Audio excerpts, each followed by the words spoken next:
জুমার নামাজ পড়ে আসার পর আমরা সব টিম মেম্বাররা একসাথে খাবার খেতে বসি।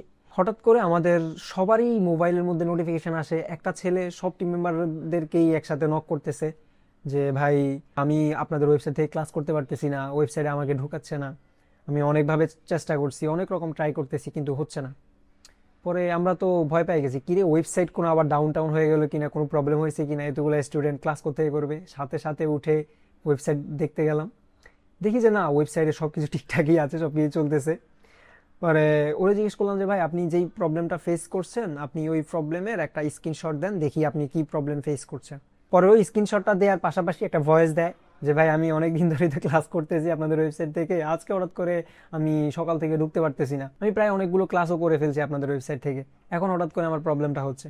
পরে ওর স্ক্রিনশটটা দেখি যে ও আমাদের রেজিস্টারে গিয়ে হচ্ছে ওর ইউজার নেম আর পাসওয়ার্ড দিচ্ছে, যেটা ও লগ ইনে গিয়ে দেওয়ার কথা ছিল আর কি। যে আপনার রেজিস্টার হচ্ছে আমাদের সাথে, আপনি নতুন অ্যাড হচ্ছেন, তখন ওয়েবসাইটে ঢোকার সময় রেজিস্টার করবেন, রেজিস্টার করে আপনি ইউজার নেম পাসওয়ার্ড দিয়ে সব কিছু দিয়ে আপনি পারচেস করবেন কোর্সটা।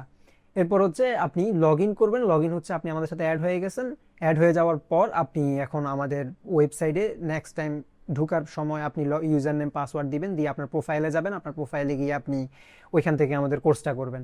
তো ও ওই পার্থক্যটাই বুঝতেছে না, রেজিস্টার কি আর লগ ইন কি।